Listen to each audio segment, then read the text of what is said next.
In the last 10 years, there's been some very interesting developments in evolutionary biology, neurocognitive science, child development research, and many other fields, which is beginning to challenge some of these long-held shibboleths that we've had about human nature and the meaning of the human journey. But there is another frame of reference emerging in the sciences, which is quite interesting. It really challenges these assumptions.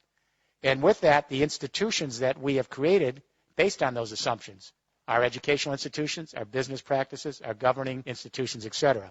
Let me take you back to the early 1990s, sleepy little laboratory in Parma, Italy, and scientists had a MRI brain scanning machine on a macaque monkey as the macaque monkey was trying to open up a nut. They wanted to see how the neurons would light up. So the monkey's trying to open up the nut, the neurons light up, and just by serendipity, and this is how science sometimes happens, a human being walked into the laboratory, I don't know if it was by mistake, and he was hungry, he saw the nuts and opened up one of the nuts and tried to crack it open.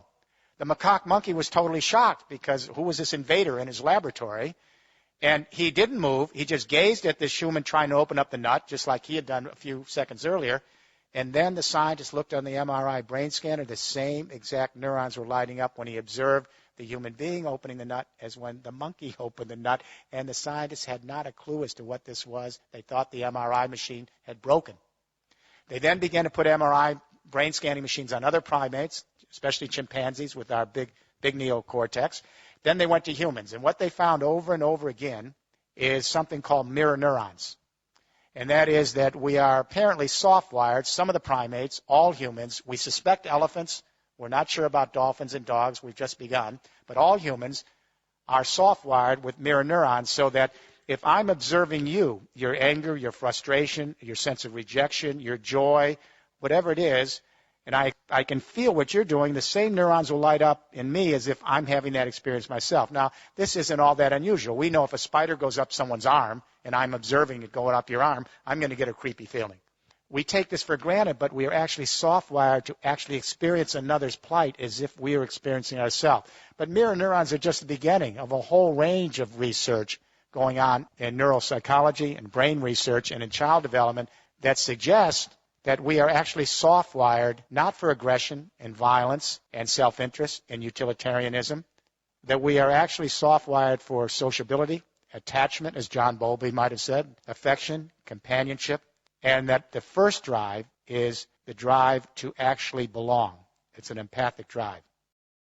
What is empathy? It's very complicated. When little babies are in a nursery and one baby cries, the other babies will cry in response. They just don't know why. That's empathic distress. It's built into their biology. Around 2.5 years of age, a child actually can begin to recognize himself in a mirror. That's when you begin to mature empathy as a cultural phenomenon.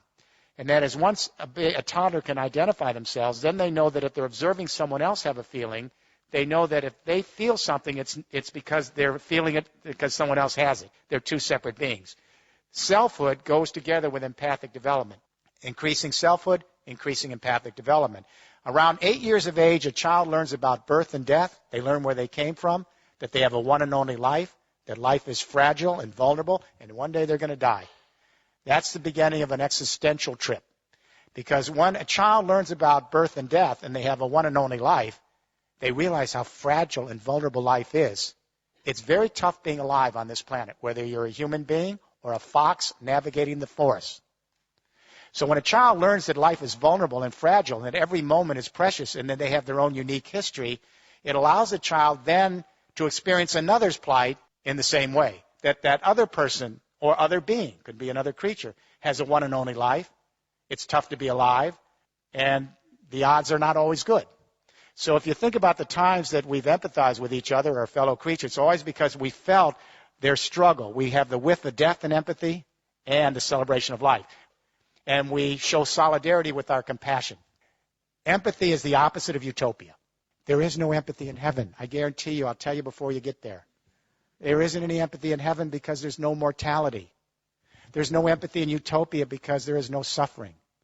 Empathy is grounded in the acknowledgement of death and the celebration of life and rooting for each other to flourish and be. It's based on our frailties and our imperfections. So when we talk about building an empathic civilization, we're not talking about utopia. We're talking about the ability of human beings to show solidarity not only with each other, but our fellow creatures who have a one and only life on this little planet. We are Homo empathicus. So here's the question. We know that consciousness changes in history. The way our brain is wired today is not the way a medieval serf's brain would be wired, and their brain wouldn't be the same as the wiring of a forager hunter 30,000 years ago.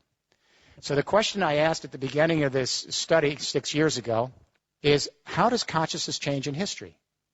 Because I wanted to imagine the following proposition. Is it possible that we human beings who are soft-wired for empathic distress, is it possible we could actually extend our empathy to the entire human race as an extended family, and to our fellow creatures as part of our evolutionary family, and to the biosphere as our common community? If it's possible to imagine that, then we may be able to save our species and save our planet. And when I say to you tonight, if it's impossible to even imagine that, I don't see how we're going to make it. Empathy is the invisible hand. Empathy is what allows us to stretch our sensibility with another so that we can cohere in larger social units. To empathize is to civilize. To civilize is to empathize. With forager-hunter societies, communication only extended to the local tribe and shouting distance. Everyone over in the next mountain was the alien other. So empathy only extended to blood ties. When we went to the great hydraulic agricultural civilization, script allowed us to extend the central nervous system and to annihilate more time and space and bring more people together. And the differentiation of skills and the increasing selfhood not only led to theological consciousness, but empathy now extended to a new fiction. And that is, instead of just associating with one's blood ties, we detribalized and began associations based on religious ties. So a new fiction, Jews start to see all other Jews as extended family and empathize with Jews. Christians start to see all other Christians as extended family and empathize with Christians. Muslims, the same. When we get to the 19th century, the Industrial Revolution, and we extend markets now to larger areas and create a fiction called the nation state. And all of a sudden, the Brits start to see others in Britain as extended family. The Germans start to see Germans as extended family. The Americans as Americans. There was no such thing as Germany. There was no such thing as France. These are fictions. But they allow us to extend our family so that we can have loyalties and identities based on the new complex energy communication revolutions we have that annihilate time and space. But if we have gone from empathy in blood ties to empathy in religious associational ties, to empathy based on national identification, is it really a big stretch to imagine the new technologies allowing us to connect our empathy to the human race writ large in a single biosphere? On what reason would we stop here at the nation-state identity and only have ideological empathy or theological-based empathy or tribal-based blood tie empathy? We have the technology that allows us to extend the central nervous system and to think viscerally as a family, not just intellectually. When that earthquake hit Haiti, and then Chile, but especially Haiti, within an hour the Twitters came out, and within 2 hours some cell phone videos, YouTube, and within 3 hours the entire human race was in an empathic embrace coming to the aid of Haiti. If we were, as the Enlightenment philosophers suggested, in materialistic, self-interested, utilitarian, pleasure-seeking, it couldn't account for the response to Haiti. Apparently, 175,000 years ago in the Rift Valley of Africa, there were about 10,000 anatomically modern human beings walking the grasslands, our ancestors. The geneticists located one database woman. It's a database line. Apparently, her genes passed to everyone in this room tonight. The other ladies didn't make it. Gets even more strange. They located a single male. This is a database line for genetics. They call him the Y chromosome Adam. Apparently a fairly potent guy. His genes passed to everyone in this room. So here's the news. 6.8 billion people at various stages of consciousness, theological, ideological, psychological, dramaturgical. We're all fighting with each other with different ideas about the world, and guess what? We all came from two people. The Bible got this one right. We could have come from many, but the point is we have to begin thinking as an extended family. We have to broaden our sense of identity. We don't lose the old identities of nationhood and our religious identities and even our blood ties. But we extend our identity so we can think of the human race as our fellow sojourners and our other creatures here as part of our evolutionary family and the biosphere as our community. We have to rethink the human narrative.